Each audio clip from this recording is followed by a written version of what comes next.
Alternative Dig Talk. Real issues, real talk.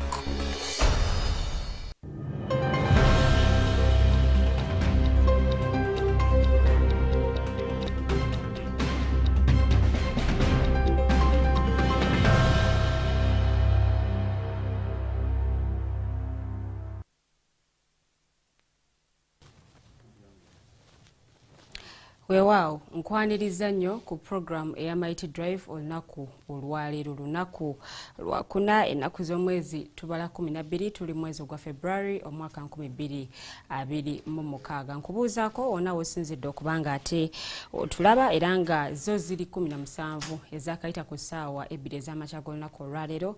Nsooka okutuusa okwetonda olw'okutandika ekikeerezi embeera ebadde yakweteekateeka wano nawali okulaba nti tubaweereza ekyo ekisaanidde naye nno bwe tulinnya okulaba nti tubatuusaako ebyo bigenze mu maaso mu ggwanga lyattu Uganda naawe osobola okuba nga ate otegeera programu eno ebeerawo okuva ku Mande okutuuka olwokutaano ssaawa 2 ez'okumakya okutuusa ku ssaawa 4 ezakalasa mayanzi. Era n'olunaku olwaleero ngenda kubanga negatibwako omukyala Nana Mwafrika eyali avuganyiza ku ntebe y'omubaka omukyala owa Kampala.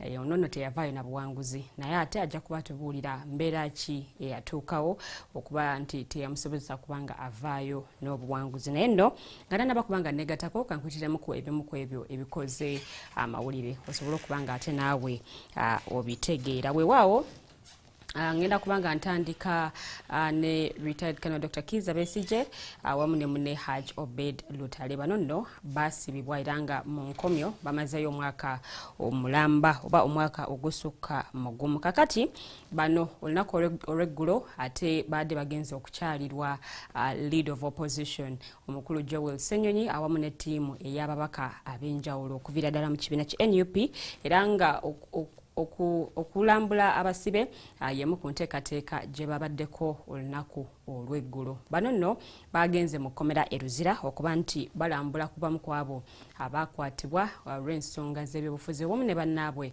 okuli Alex Waiswa Mufumbiro, kuliko omukyala Sauda Madada ate nno n'abalala bangi abaasibibwa. Bano nno bwe batuuseeyo ate basobodde okuba nti balambula ku basibe abalala. Naye nno bwe kyatuuse ku retired Colonel Dr. Kizza Besigye ate ye tebasobodde okubanga bamulaba naye nga basobodde okubanga basinkana Haj Obed Lutale. Ono nno bwe bayogedde naye nti yebategeezezza nga Dr. Kizza Besigye bw'atasobola kubanga asisinkana bantu olw'ensonga nti teyeewulira bulungi. Era nno bano oluvannyuma lw'okuba nti bavuddeyo ebimu ku ebyo bategeezezza bannamawulire. Kati nno abasibe abalala nabo babalambudde ne bategeeza nti embeera mwe bali ate nno munnange si nnungi, kale nno nga ate baagala babenga nabo bateebwe. Era nno bwebimu ku ebyo abasibe bye babagambye kwe kuba nti beewuunya abamu ku bakulembeze abagenze okusinkana n'omukulembeze w'eggwanga ng'ensonga gye batembeeta kwe kuba nti baagala abasibe ate abakwatibwa olw'ensonga z'ebyobufuzi omuli ne retired Colonel Dr. Kizza Besigye babenga ate bateebwa. Nga bano nti babagambye nti bano abaagala okubanga munnange bateebwa oba bagenze okusinkana omukulembeze w'eggwanga ate nno lwaki tebabasinkanangako ba tebabalambulangako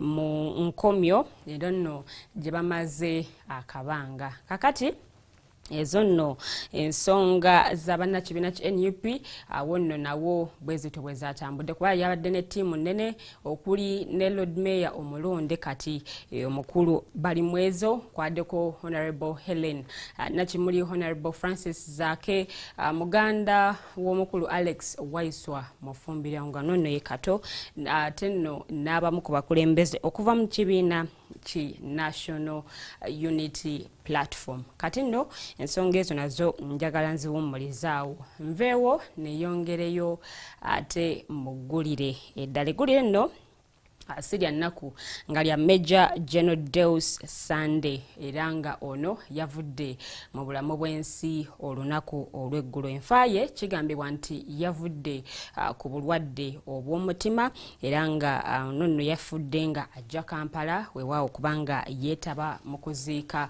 okw'omu ku bannabagye banne. Era nno ono y'omu ku bajaasi weewaawo ate abadde akkiriza mu gavumenti ya NRM NRM era nga kino abadde akikola n'omutima gwe gwonna. Ono nno ate abadde kino nga akyogera kyere oba oliawo abadde nga ensonga eno agitembeeta kyere era nga Masaka eyo abaayo nno munnange bo bino bongerera ddala okubanga babikakasiza ddala. Ono nno ate avudde nga yenfunda eziwera okuvumirira abenyigira okuvumirira okwenyigira mu byobufuzi ate nga oli mujaasi weewaawo nno newankubadde nga ono yavudde mu bulamu bw'ensi eno wabaddewo abagenze maaso n'okubanga bamutendereza olw'emirimu emirungi gy'akoze n'okulaba nti barracks ate no munnange zigenda maaso n'okubanga abantu basobola okugendayo abantu ba bulijjo. Ono ate yabadde aduumira ekibinja ky'abajaasi Kasijjagole kansubire ndowooza ekigambo ekyo nkyogedde bulungi nnyo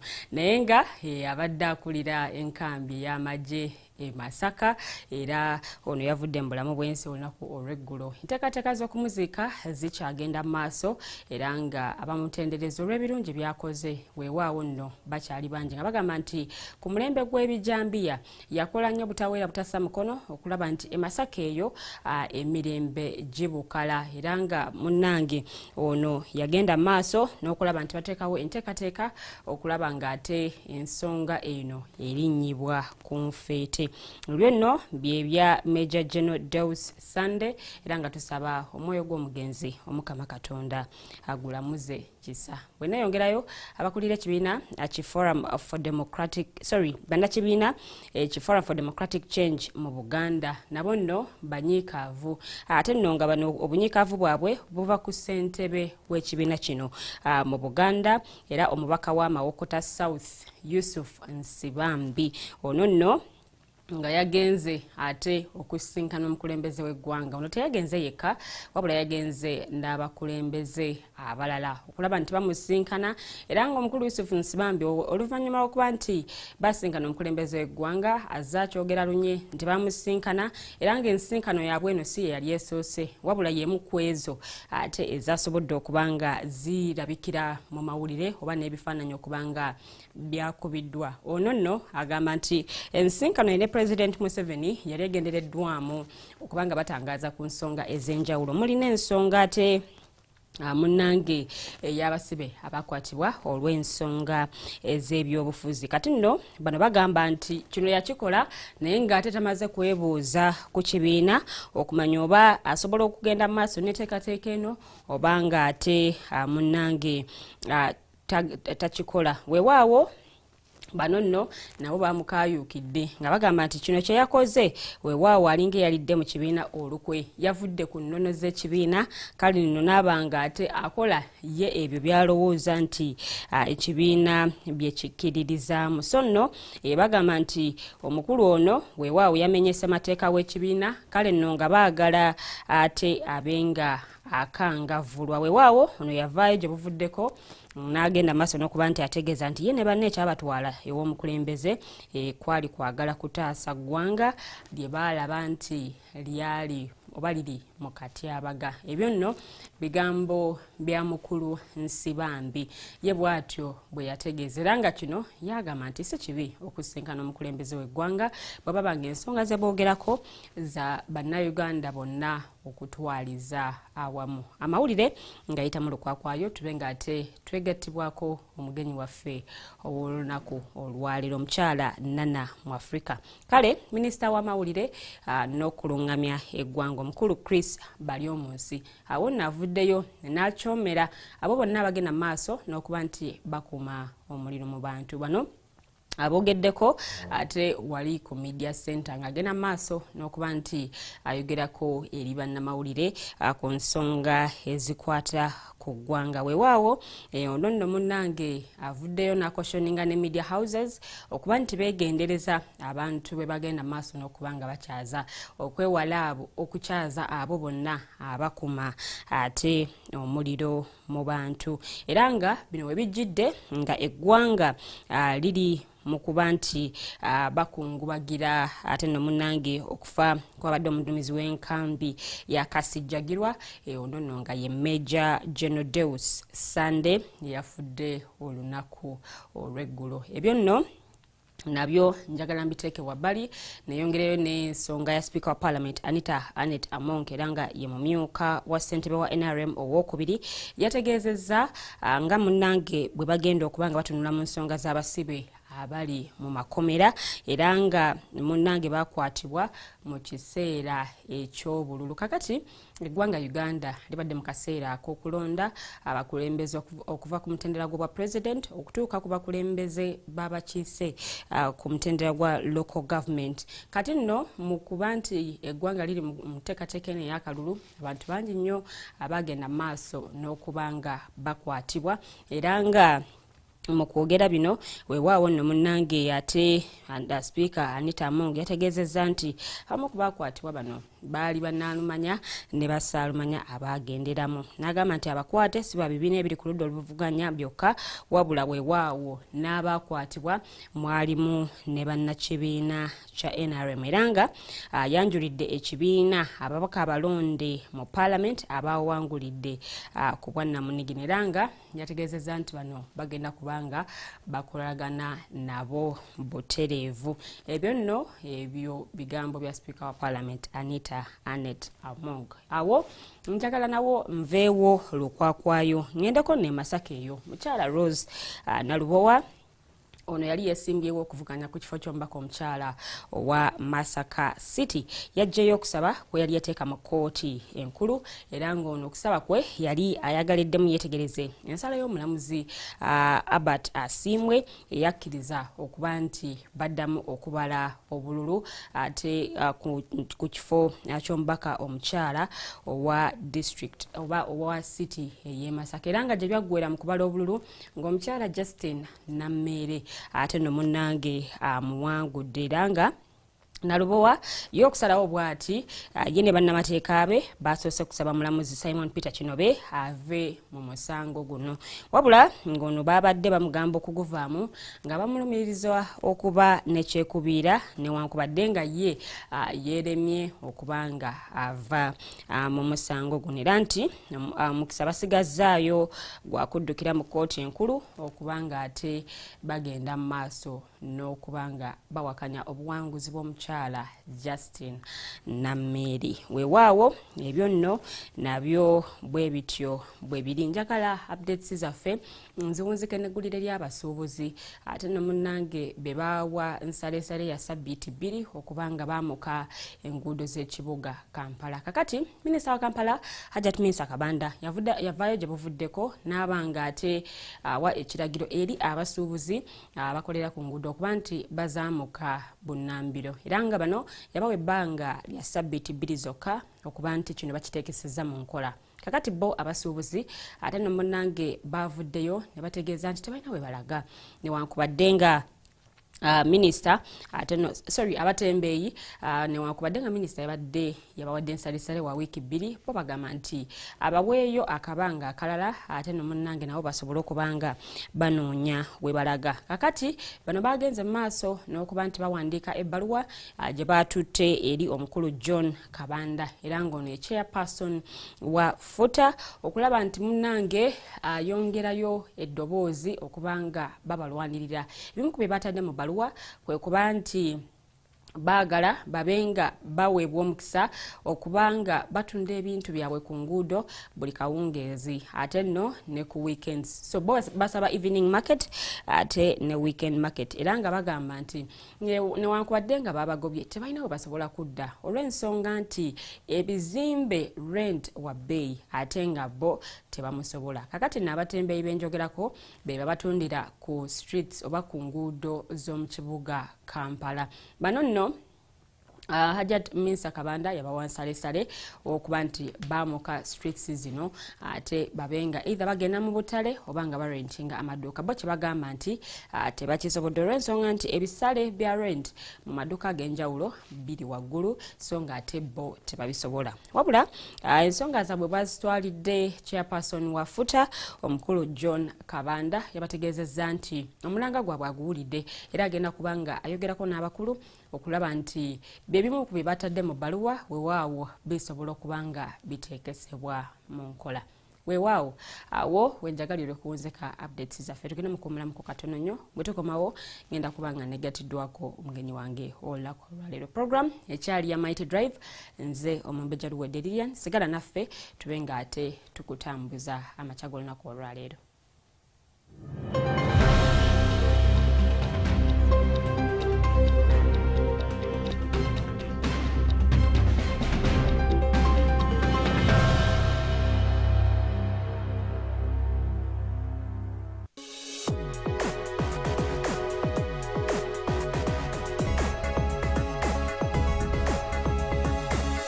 The Alternative Dig Talk. Real issues, real talk. Hi Rogers, can I ask you something? Shoot. What does corruption mean? Well, summarily, corruption is abuse of public power for personal gain or for the benefit of a group to which one owes allegiance. For example, when a public office is abused by an official accepting or soliciting a bribe. By the way, private people can be corrupt too, like bribing police officers to escape fines. Okay. So exactly how does that concern me? Well, do you pay taxes? I guess, yeah. What does that have to do with this? Everything. Because those taxes you pay are supposed to facilitate services you use, like water, electricity, roads construction, medicines in hospitals, name it. Okay, that is much bigger than I thought. But it can be stopped, right? Well, yes, it can, although it may not be as easy as it sounds. And here is the reason why. Corruption roots are grounded in our country's social, political, economic, bureaucratic traditions and policies. So, what has kept it going this long? I mean, why don't we stop it? Well, the main reason why it has been here for so long is because institutions are weak, either as a result of poorly defined ethical standards of public service, weak administrative and financial systems, or ineffective watchdog agencies. What can we do to stop it? At a national level, we must focus on strengthening the independence and effectiveness of public institutions that fight corruption. At a personal level, we must commit to never giving a bribe. I promise I'll never give a bribe. Well, that's a great decision you have made. Me and you now have to spread this message to all our friends. If we all do our part, corruption will be no more. This message is brought to you by Alternative Digital.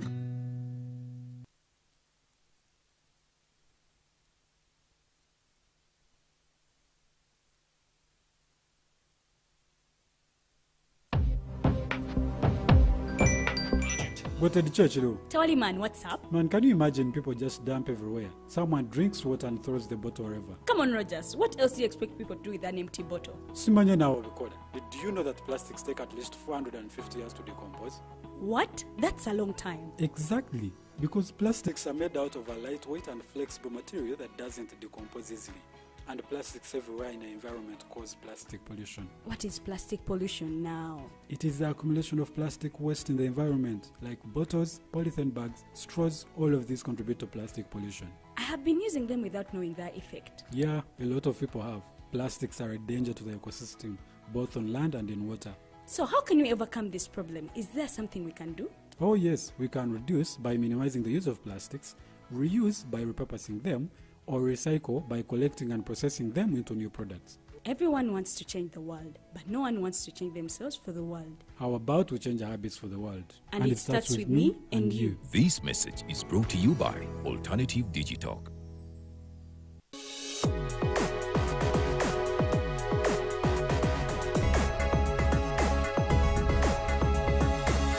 The Alternative Dig Talk. Real issues, real talk.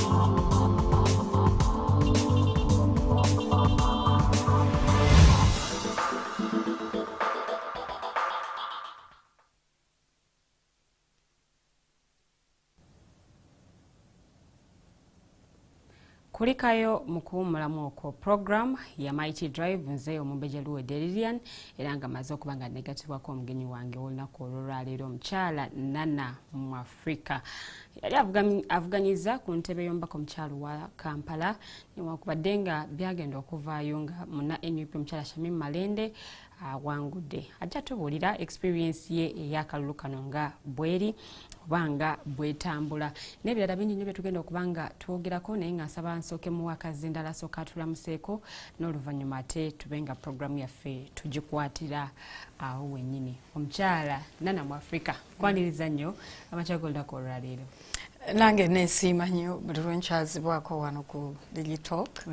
Mwebale kuweereza. Amina. Mwebale kuyingira mwaka mpya, mwebale kuyita mu kalulu na kuweereza particularly obudde bwa kalulu. Yes.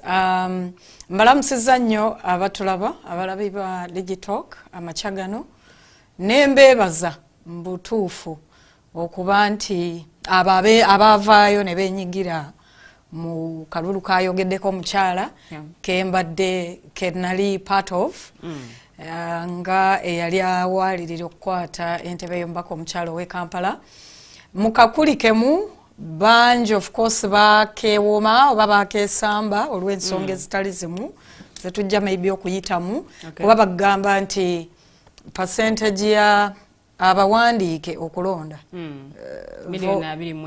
yes kwalondako 52%. So eyo nsonga ya kwennyamiza na kweraliikiriza kakati bwe kiba bwe kityo ku level eyo ate bwe kijja ku individual nga participant ne kujabagira. So mbeebaza nnyo okuba nti mwekuumidde ku Digitalk mwebalire ddala. Yes, erinnya yabagambye dda Nalongo Nana Mwafrika Namata ennaku zino nina bu stage kwempita obwana nga buyeeya Nana Namata. So Nana Namata call me that. Ndi mulwanyizi wa ddembe ly'abuntu nawankubadde nga I'm a recent candidate navaayo nenvuganya ku kifo eky'omubaka omukyalo w'e Kampala nensigala nga ndi mulwanyizi wa ddembe omukyala afaayo ennyo ku civic participation mu ggwanga lyattu. Mbalamusezza abalabi. Omukyala afaayo ennyo ku civic participation mu ggwanga Uganda. Nkwaniriza nnyo amakya g'olunaku olwaleero tuli butereevu ku peegi zaffe Alternative Digitalk ne YouTube so okuba nga oteekamu Alternative Digitalk ne tuba nga tutambulira wamu tutunuulira okulaba obuzibu bwa bali ku ludda olw'obwa government especially bwe kituuka ku kalulu kano performance yaabwe teyabadde nnungi. What really happened? What went wrong? That confusion emaliddwawo etya abali ku ludda olw'obwa government weewaawo yinza okuba nga ate yabaviirako obutaperforminga bulungi mu kulonda kuno okwa 2026 nenga kulikayo mu kalulu. Akalulu how best would you describe this 2026 general elections? Because right now wakalimu nga candidate obange yali yeesimbye. Nti eno yali definitely rich endala ku rituals zetu tuyitamu onokoddeyo that I participated in. Yes. Ate awo kuba lwe bwankyaza wano nzijukira bagamba nti tujja kuyingira mu bintu bino partly as a way to defy fe tukkiririza nnyo mu defiance. Nti nawankubadde nga omukulembeze wange ali kati mu nkomyo Dr. Kiza Besigye omu ku bakulembeze bange nga senior person mu kibiina kyange kye najjiramu ekya PFF ali mu nkomyo kati nawankubadde nga azaavaayo lunye n'atubuulira nti akalulu akategekeddwa mwami Museveni ne institutions eziri controlled, EC eri controlled, military controlled, police bonna abazannya akapiira nga bamuzannyira kuwininga. Dr. Besigye azakitugamba nti akalulu kasobola tekalina kye kayinza kukyusa kussa naddala ku mutendero gwa president mu ngeri entonotono ku bifo ebya wansi MP bakansala bameeya mu ngeri entono ddala to a small degree oluusi wabaawo abakyuka naye azakitugamba era nze nyinza okutwala akakisa kano n'okumwetondera nti indeed obutamuwuliriza kuba zaatugamba akalulu nga tewali reforms zonna ng'abantu tebasituse ng'akalulu kakyategekebwa mwami Museveni nga bannayuganda tusobola kajjamu ebintu bitono nnyo ng'ate ebisinga ku ebyo bulumi abaana baffe kati abali mu nkomyo bakyala bannange mu women movement bonna abali munda Dr. Zedriga Birete yakafuluma ba activist bannange ba Sauda Madada emyezi bali ebalutaaya nti bye tuyinza okugenda nga tukajja mu byebyo okwongera obulumi n'okwongera okuyiga the hard way tuyiga mu ngeri enkambwe enzibwe tulekere enkovu so nga singa tuzze tumuwuliriza ne tutegeera nti akalulu ddala tekalina gye katulaza singa oba oli awo twajja wamu nga kitole ne tuba nti tubaako amagezi amalala ge tusala okulaba nti tukyusa ebyobufuzi bwe bitambula mu ggwanga lyaffe akalulu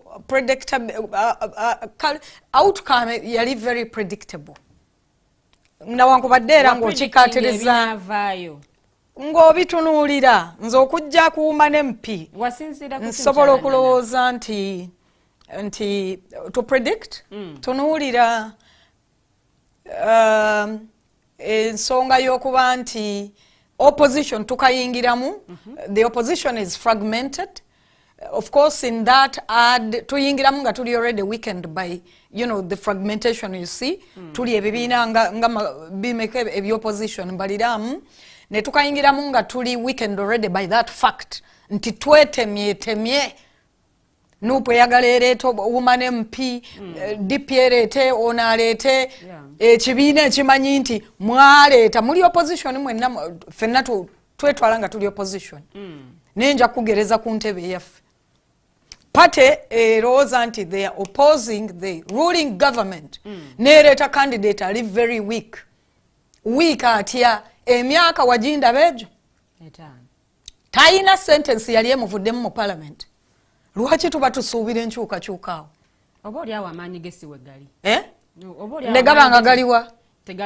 negabanga galiwa entebe bamuteerewo yakugenda kukiikirira mpozi abali mu nkomyo so nti tuyingira nga tuli already fragmented tweyawudde olw'engeri etatuyamba n'akamaazi opposition ekyo n'oyongerezaako of course harassment by state okusibwa entakera okwo n'oyongerezaako very brutal disparities mu resources nti tetulina bikozesebwa tetulina financing y'obululu teriiwo kya muntu kwetakulira nga ggwe ne tuyingira ensonga n'akakuwa 3 twetemyetemye tuyingidde ffe tutuntuzibwa state oba ruling government ne tuyingira nga ebikozesebwa resources zonna naddala nga tobadde incumbent tewali kwescratchingira era ogenda okulaba nti somehow kicontributinga to incumbent okubanga akomawo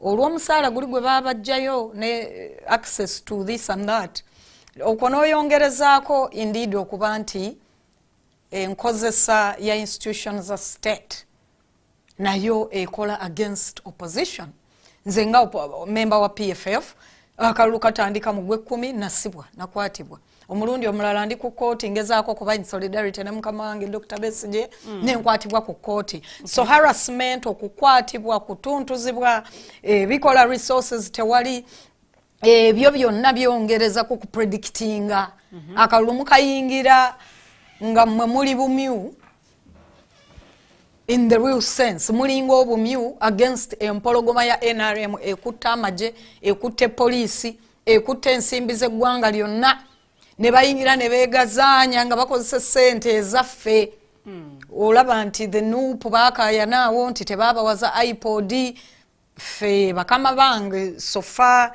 ensalawo yaabwe newankubadde nga twali just tetunnagiyingira buyingizi tetunnafuna mwaganya kugiyingira I've recently heard from them nti tujja kuba tetwetaba mu kya iPod tetugyetaagaza n'individual I cannot kutematema ekyo so nti predictability ya outcome z'akalulu otandika kugisinziriza okwo But the question is, resources be bazikwatiridde, yes, batutuntuza, yeah, campaign tebakukkiriza kugibeeramu kugyetaayizaamu nga bo bwe beetaaya. Did the opposition prepare enough for the 2026 general elections? I think that not at all. If I can speak for my party, I may say without a fear of contradiction to say that we were very ill prepared for an election.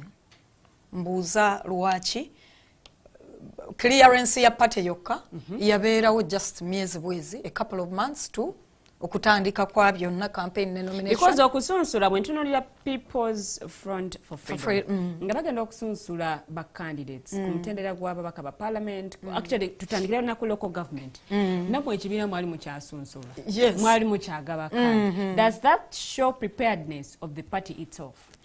Nyiza kukikuddiramu without fear of contradiction nti we were very ill prepared for that, but we were brave enough to come out and do what we did. Twalaba ba candidates okuva mu political parties ezenjawulo be bamye card abafunye issues with other political parties crossing over to People's Front for Freedom. Nenge ebbanga wasigaddeyo bale okuba nti basunsula nti ate bwe nkugamba nti we were not fully prepared to participate in that ritual, like I chose to call it.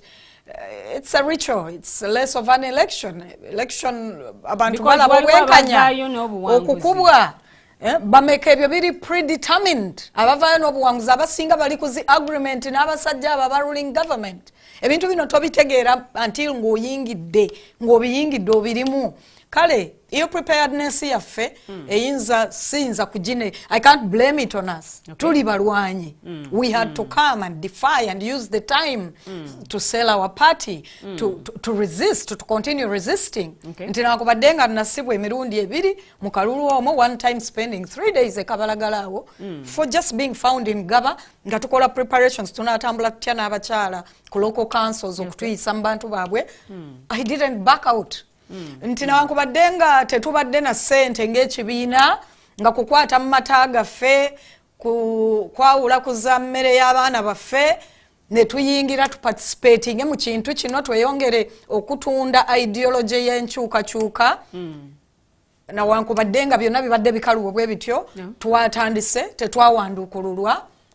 PFF ye party y'opposition ndowooza eyafuna enamba entono ennyo bwe tuba tulina omuntu yenna yawanduukululwa yali muntu ng'omu from the west era kwali kuyiikiriza ye wali oba remera somebody there is a young man gwe bawanduukulula mpozi nti twafiirwayo ne bakandidate babiri waliwo a young man that died in Mbarara in circumstances ezitategerekeka nti naye newankubadde nga tetwali fully prepared olwo obudde akadde katutimawa nnyo balwawo okukiliaringa ekibiina twavaayo ne tulaga obuvumu ne tuba nti ffe twalina bakandidate abaali very ng'abantu babalaba ne balaba hope ng'era ngwegenda mu communities akadde akatono ke nafuna okucampaigningako community abantu nga bakigamba kyere nti mmwe yankubadde nga muli bato muli ki muyina abantu abali credible ojjayo erinnya ne balaba mukyala nana akoze eki activism eddoboozi lye likoze eki mu Kampala muno so nti nebaza njozaayoza ekibiina kyange ne bakandidate baffe bonna ababaddemu abayitamu n'abatayitamu nti mbutuufu given the circumstances twakola bulungi ddala era ensi ekyatukkiririzaamu ensinge nga bakulaba ne babigamba abantu boogera eyo naye olwa disparities ziri resources nakinaki ate nga tucampaigningira mu communities ez'abantu abaavu ebyensuso abantu abatiisiddwa kuba abalala akugamba yali akuwagira naye teyakalonda yatyayo kyekiri kyegambye poliisi emmamba ezo muzeeyi Museveni zeeyambisa abayero ne baba nga beetaaya bayitamu mu ghetto ab'opposition bwe muyitamu mmwe ne babakwata oba ne babagamba obudde buyise so really ekibuuzo kirala kyenkuweereza okukatinga short were you able okutambula ekibuga Kampala kino kyonna okunoonya akalulu divisions izo n'ettaano again kyakusaalirwa nti I can tell you nti tekyasoboka division nayina 5 nakawa Makindye, Central, Rubaga, Kawempe. ekyansoboza kyenasobola from divisions maker 3 era ze nasobola okuteekamu ku bipande era nabyo ne bitanyinyitira branding nasobola gikola mu division 3 kyakusaalirwa nti kyekiri kyegambye resource disparities extreme struggle akalulu nti ogenda okukavaamu kubanga jjukira okeera kugenda kukola bitaleeta kintu kyonna mu nsawo yo ndi mukyala munna business nankubadde nga ntakabalyaddembe lyabuntu nti namala emyezi 2 n'ekitundu almost 3 buli ku makya okeera kugenda kukola kintu ekitaleeta naye nga toyina any backing eva wantu wonna political party nakyo simanyi if it's smart okukyogera wano the party did not have resources. I did not get 1 shilling from my political party for support.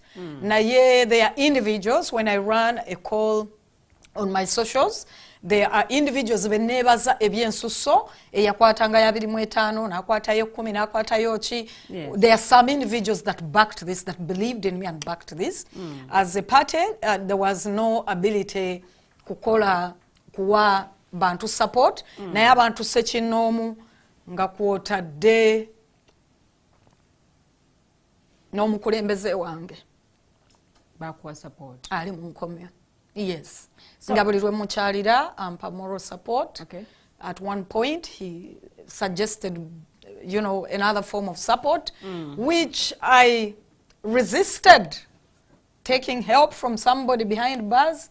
Naye olw'ensonga ze twalimu, yes, support was taken in that form. So resource akalulu tusooka ne tuweakeningirwawo nga opposition division ombuzi za 5 Lubaga ne Kawempe saasobola kuteekayo ekipande wadde kimu bweki. So kino si kye kya contributing ku performance yo mu kalulu because bw'obanga tosobodde kutambula ku buli mulonzi kutuuka ku buli division kutuuka ku buli kyalo kwongera okubunyisa enjiri nali wa mukisa nnyo n'oti akalulu ng'abo bonna tobaswa nali wa mukisa nnyo nti media yanzijumbira nnyo. Nali wa mukisa nnyo nti mwagenda mu mpita natalaga ku TV ezikunukiriza mu 2 n'ezimu nali sizimanyi prior to that. Radio nali wa mukisa nnyo nti nalabikirayo n'enkitwala era abatono abandabanga eyo kuba sekitegeeza nti saafunyeyo bululu najjayo obululu. So nti obusobozi okuyingira akalulu nga you're running almost as an independent candidate naye nga of course oyina party party toyinza giblaminga as a party tetuyina resource nga tewali ill preparedness nakyo kicontributinga nti brand ovaayo nga indeed you're strong. Nze nabadde nsobola bulungi okukuba the incumbent oba n'oyo NRM kabaddemu abakazi 2 out of 7 women mulimu NRM 2 mulimu Wanupu waliwo Need waliwo ani bonna nti bw'otunulira content n'otunulira ebikolwa n'otunulira commentary from the people kubanga nga tukatandika mu July the new vision yateekayo something about us who will take the place for the women Kampala race. Bw'ogitunulira media cannot be the judging of who will vote but I beat all the they were at that time we were still I think 11 women ne incumbent bw'ogenda ku new vision yajjayo ekintu they published something in July nga ne incumbent oyo akyali kigambibwa nti akyali ku ndiri naye wayita ennaku 2 ndiri n'agivaako teyadda mu kutuula but bw'otunuulira gundi eyo kapoola ako in the vision I beat the incumbent by far by the way ekyo kikucontributingira okulaba nti public awatali tewali gwe campaigning kuba ffe July twali tetunaba n'akatono kutandika campaign nti abantu mu comments zaabwe 10,000 z'abantu none is who was voted. It's not to be taken lightly. So awo wojira nti yes resources zatutemawa kusaawe esemba tuli mu communities ez'abantu ezifumbekeddemu abantu nga banaku ddala abantu bagulirirwa kituufu nnyo nti abeesimbyeyo bagulirira abalonzi n'obusuubizo kabiina k'abakyala ntaddeyo $5,000,000 ntaddeyo kino tayina kirala kyagenda bakolera apart from baguumyalizaawo million ton amongst 100 women, they are done. That's it. So nti bw'obigatta, of course n'okweyawulayawulamu mwene mutasobola kumanya nti group nga bwe muli. We had a WhatsApp group nga abakyala baali besimbyewo. It's a competition, right? It's a race. But abantu abaagaliza eggwanga nga tuli opposition. Nze singa nakiraba nti I was the weakest out of all of them. Nandibaddeko mbendekera. Nenga nti kankikwase gumu. Yes. Nena nti wabesingira ku bantu wakyazibwa ku media houses, activism. No, sibesinga ku ekyo noba nti wasuubirayo. Si kyekyo kyokka gwe olowooza otya. Gwe bw'onteeka wali bw'wanditutadde wali abakyala musanvu bwe twakibaddemu, gwe bw'onteekawo nga bw'omumanyi ggwe. Ne bw'aba incumbent. Would you vote over me? I don't think so. Sijja kuteeka ku sport nti okiddemu. Sijja kusa ku sport nti okiddemu. Bw'onteekawo ne incumbent olwaleero. Kuba sofeera bwe mpita eyo bangi baŋŋamba ffe tumanyi gwe mubaka waffe. Ate kinzizaamu amaanyi.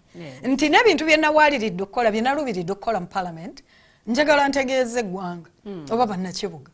Nti okuba nti sigenda kulangirirwanga muwanguzi tekigenda kunkomako kundikeza okukozesa ddoboozi lyange ku lwa bannakibuga Kampala. Eddoboozi nkyalikozesa dda buli lunaku. Nkugambye buli gye mpita nti abalala bampita people power. Ate nga siri wa Nuupu. So they see the power, they see me, they see the ability in me. Ate nze ekyo kinneeyagaza kinsanyusa. Paul ya New Vision eyo wala ne bwogenda omuntu yenna atulaba genda ogikebere. Yali ya mu July. Nana imagined winner of twali tukyali bakazi nga 14. Mubanga tono ebe ne bikyuka. Mubanga tono ne bikyuka. Ne bituuka mu January nga bivuddeyo bulala. Ensonga ze nesigamya ku ekyo naddala resource. Nemeddwa campaigninga tetwayina ng'ekibiina okwongereza ku kiri kyeggamba nti preparedness yaffe mu butuufu obuliwo amazima agaliwo yali temala. Tetwayina party president gibadde teginnabaawo naye nga being that foundation yakyo mulimu ba leaders bavudde gye bavudde mu FDC. Okitegeera ekintu ekyo nti so obutawangula bwaffe obulala nti oyitayo ne bagamba kabakubye nnyo ne basenkagale bamwe ne kabakuba. Yes, bwe muvaayo nga muli b'amaanyi ate mufuna opposition within opposition. Kuba bw'okitunuulira kati meya yaliko opposition nga muliko. Mukama wange ow'ekira Ssemuju yaliko opposition nga amuteereddwako. So kyekiri kyegambye tuyingira already nga tuli weekend by okwetematema okuli very meaningless. Nti pate gundi bw'oba ogamba nti ffenna tuli ku nkyukakyuka byaddala twagala kusindikiriza Museveni ave mu buyinza. Nuupu lwaki oleeta meeya ku meeya? Nuupu lwaki oleeta omubaka omukyala ku mubaka omukyala ng'omubaka gw'oleeta up to today Bannakampala babuuza yani yawangula ali luddawa yadde okuvaayo nti oba ayogera eri abalonzi abantu babuuza gyali. So nga pate n'oleeta candidate ali weak to the community like that. Nti Kampala yeetaaga engineer. Baba agamba Kampala yeetaaga engineer. Kampala yeetaaga engineer. Era engineer n'abanga yawangula. Engineer n'awangula. Engineer sijja kumutima woba ku preemptinga kikyaleeta.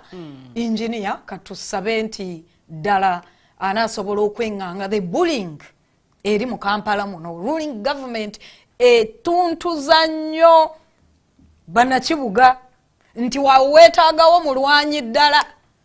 Ekya Kampala kiyinza okusukka ku engineer naye brother ange Ronald bali mwezo omwozaayoza abantu baba basazeewo nga gwe basiimye leka mwagaliza okuba nti alina kyatuleeterawo ekyenkyuka naye ateekwa okwesiba ebbiri kuba ekibuga. Yes, twetaaga obwa engineer bwe naye awalala twetaaga defiance ateekwa okulwana ng'asibye emisipi egi kuba Kampala ye ruling government mwetaaga almost nga taliimu nabamu representation emulimu. Naye nanti kati kiraga nti defiance eringa ng'eta kyakola bwe mba nti you can defy while byavuddeyo bulala.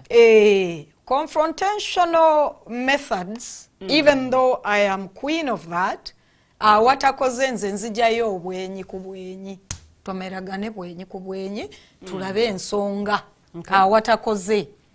Confrontational method ebadde nti yeya opposition and which choice is there?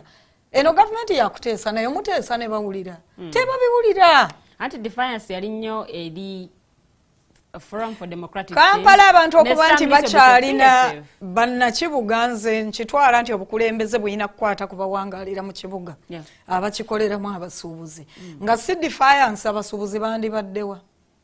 Okay, weewaawo oyinza okugamba takoze nali mbasuubuzi wansi wali ebizimbe bino kye bazimbye ku mwala kiwedde n'obutaala bwakabwe tunakirabye eggulu kyaka n'obutaala kirindiridde abapangisa balina kuba baani banaana kwa babadde batuula nga batudde wansi ku mwala.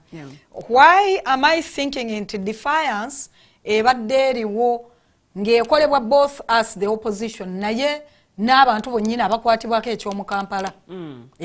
Naye kati okujja kwa engineer okujja kwa abazza abalala incumbent kuuma n'empi katulabe katuwe banna Kampala ekyagaanya okukomparinga okutunula bakomparinge oba oli awo nga bwe tweteekateeka okudda mu ritual endala oba oli awo tunaa tweteeseteese okuba nti ekyuka okubeera e common ritual ne kiddayo eri okuba nti kalulu kali meaningful.